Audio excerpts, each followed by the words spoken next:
Meron tayo dito guys na isang cellphone na ang tatak ay Tecno.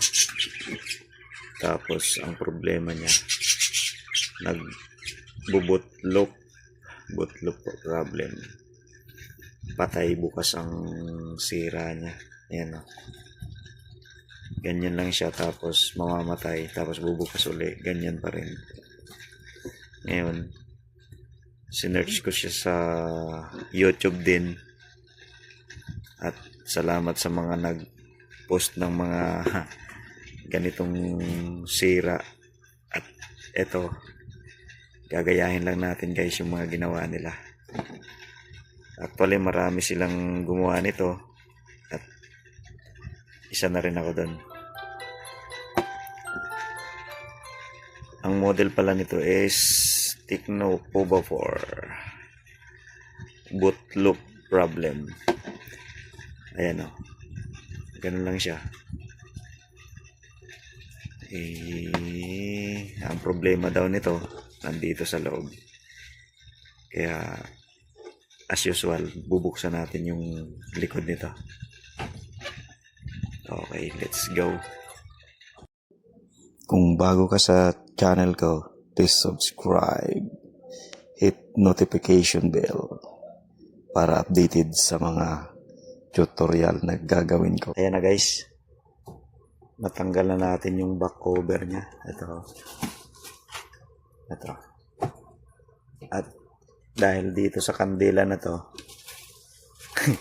yan ang ginamit nating panginit para matanggal yung dikit dito sa gilid. DIY lang tayo guys, wala tayong gamit para dyan. Ayan, okay na. Dito sa part na to, dito natin titingnan yung sinasabi natin sa mga tutorial.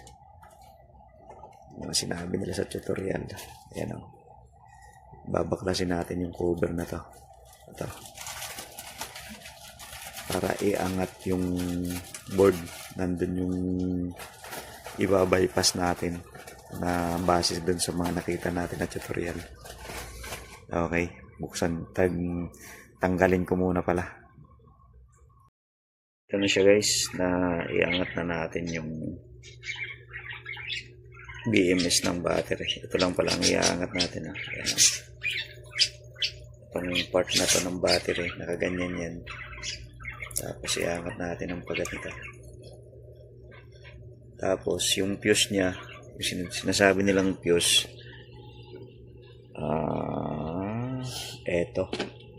itong parts na to, ito daw yung fuse. So sundan natin yung sinasabi nila, kasi wala naman nang mawawala sa atin kung sundan natin yung tutorial. Ito i-jump natin to gamit ang soldering iron. Eto, gagamit tayo nito guys. Ayan o. Bahala na si Batman. Anong buwan dito. Pero sa electronics kasi, ang sign ng kuwan na to is hindi naman siya fuse. Ang symbol kasi na yan is hindi lang natin makakuan kung anong, parang capacitor siya. Pero ba't binabypass nila? Ayan o. C. Yung C po na yan is equivalent po yan sa capacitor. Parang filter capacitor siya.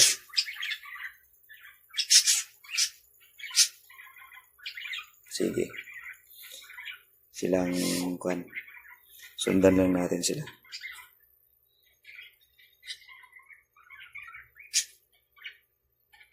Bypass ko lang guys. Ayan na siya guys. Bumukas na. Nasubukan na pala nating maiporma to kung gagana. Pero hindi siya umubra sa format.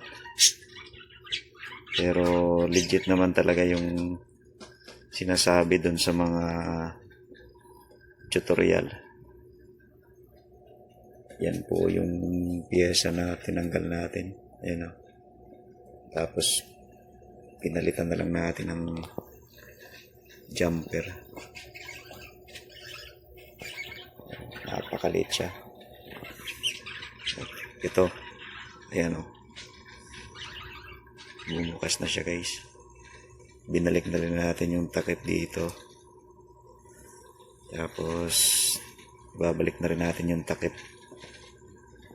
Okay, legit. Legit naman pala yung mga tutorial. Ayan. Maganda.